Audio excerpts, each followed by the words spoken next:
What is going on, you guys? So today we're going to be talking about 0 Hour's new update, Operation MEGHNA. Now the first thing that Operation MEGHNA is bringing to us is 2 new maps to PvP and to co-op. Now the first map is Ferry Launch, and this map looks so cool because I personally really like the airplane map for PvP that's already in the game, and the ferry has a very similar structure to an airplane, obviously, but it looks like it might have like more room. I feel like the airplane map is very obviously an airplane is very cramped, but it looks like there might be more room in this ferry on each level to have some cooler plays and some different peaks and have more option as opposed to airplanes, 1 to 2 hallways to look down and stuff like that.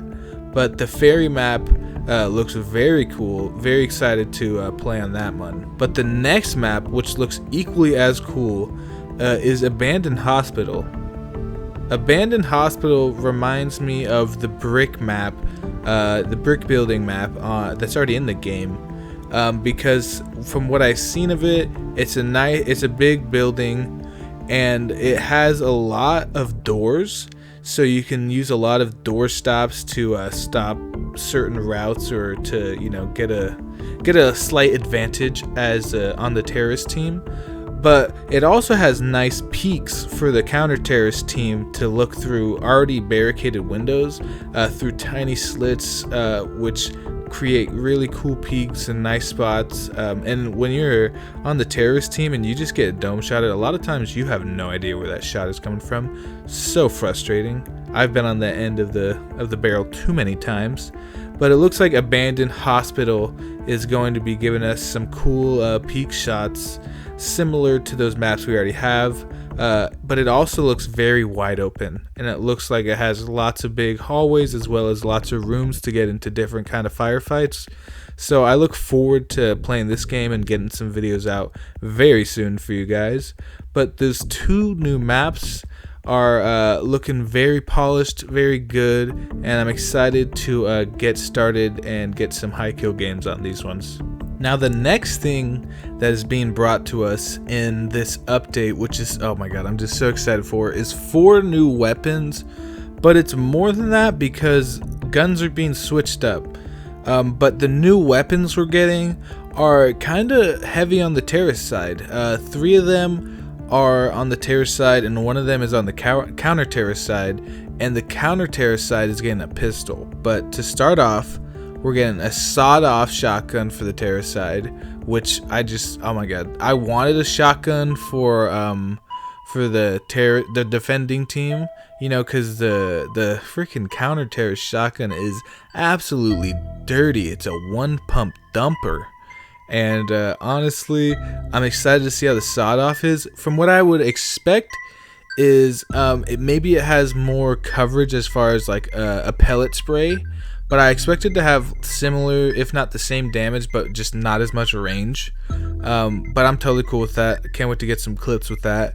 But the next gun is the Val, which is on the terrorist side, and it's like if you've played Call of Duty, it's like a SMG AR, super good. I'm excited to hear this gun and to see it. I'm not sure if it has an integrated suppressor or not, but that's a good gun. I'm happy with that.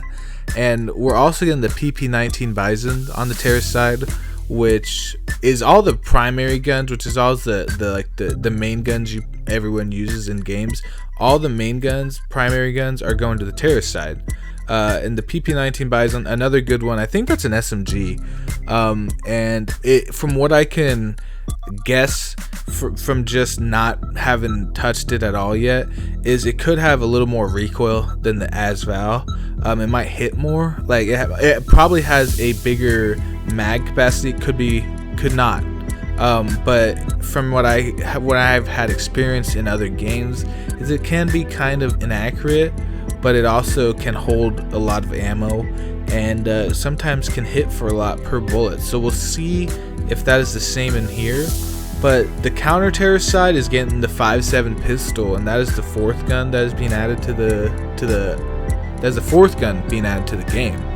But just because it's a pistol doesn't mean it's kind of like whatever. You know, the Deagle is pretty nasty. The fact that now we're gonna have the Glock as well as a 5.7 is pretty cool. But I said there was gonna be some gun changes and some gun swaps, and the MP7 is going to the counter-terrorist side. So on top of having your normal guns, now you're also gonna have a SMG MP7 as well as like the MP5 that we already have.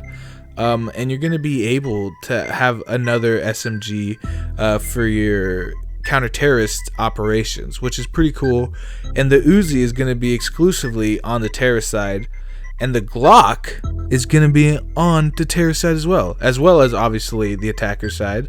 But now you're going to have the Desert Eagle and the Glock as a terrorist, and you're also going to have an Uzi. So to be honest, it's pretty cool having at least the MP7 come to the counter-terrorist side and getting these new guns. Super excited about that. And new guns coming to a game can always be like a little worrisome for a player, because you don't want those guns to be crazily overpowered. But always when there's guns coming to a game, it's always a good thing. It's nice hearing new gun sounds, playing with new guns. And ultimately the terrorist side of the game is going to have a lot of new guns for PvP to shoot those counter-terrorists with. And it should be interesting seeing how these guns match up to the ultimately, you know, what everyone else is used to using or what they see as the best gun. But those new guns, all to me, you know, those sound alright to me. Next up on the update list is more attachments. And right now what was added was pressure pads that can assign auto toggle for IR and laser sights as well as flashlights.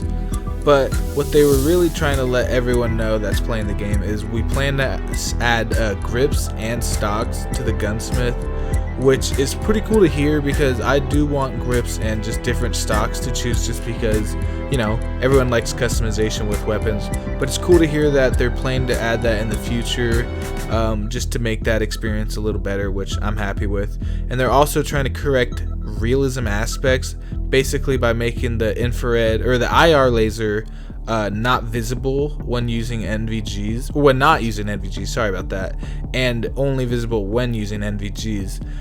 And that's like the little, I think it was like blue or white laser that you can see before the update, but now you can only see it when you have NVGs on, which is cool. But you will also have obviously the normal laser that you can use without NVGs, which is red, which is what I usually use. But honestly, I might just use the, I don't know, it's cool. They both options really cool. So it's cool that we have the option at least now to have a hidden laser that can only be seen with NVGs, which obviously the attacker team can only have. So that's nice. That's nice to have. So next up, what we're gonna talk about is, first off, just very nice and easy, they're doing improved Gore, which, you know, these sick bastards, no, that's awesome. But I mean, for you Gore lovers, I guess that's cool. You know, I can respect it. I like it. It improves the realism, I guess. So, you know, I like it. But they're also, you know, they're gonna continually improve on the sound effects and gun sounds and stuff like that. But they did add a tinnitus effect. I don't know if I'm saying that right, but basically, if you just hold on to that trigger for a while, you're gonna hear a ringing in your ear, which I gotta say, that's pretty dope. I like that they added that. But next up, what we'll talk about is the kill feed. In PvP, when you get a kill, instead of it popping up in the kill feed, what happens now is you have to basically go to the body and like press F or whatever it is, and let basically your squad know, hey, I killed this guy, and that effectively is the kill feed basically now. So pretty cool. People probably also don't like it. I mean, it's kind of like you gotta choose if you like it or not. But overall, I would say it's a cool thing, and it adds to the realism. I would say, I don't even know if realism is a word, I would assume it is. But it adds to that. But other than that, next up is smoke grenades. I absolutely love this. This is for the counter-terrorist side only, so, you know, sucks for you if you want it on the terrorist side. It's on the counter-terrorist side. But pretty cool. Allows you to have some cover while moving in. I actually really think that was an important and cool addition to the counter-terrorist side. And basically with the gun-heavy terrorist side, and you know, people might have been like, damn, that sucks, but I think the smoke grenade kind of tells you, okay, that makes sense. You know, the guns are already really good for the counter-terrorist side, and now that they'll have a smoke grenade, you know, as well as the terrorists will have those high-end guns, that'll be a definite cool addition for both sides to get in different kind of engagements than before in the game. On top of all of that, you can also now shoot out like lights, like lamps and stuff like that. I'm so happy you can do that. We'll see if there's certain lights you can't, but looking at it, you can shoot out lamp lights, you can shoot out lights that are in buildings and houses. So super excited for that. But on top of all that too, you got skill-based matchmaking now as an option for the quick match, and that's pretty cool. I like skill-based matchmaking, and you know, but the fact that you can turn it off too, I find that pretty cool. You also got new weapon stats, a new inventory. You guys can check those out in the game. But on top of all that, I think in conclusion here, they're doing a lot to make this game better. So excited to get my hands on this new update and to try it out for myself, which will, you know, probably be later tonight, tomorrow. Cannot wait. But overall, I think these additions to the game just make the experience so much better and go right along with them trying to make this game, you know, as realistic as possible and to make it a nice tactical game.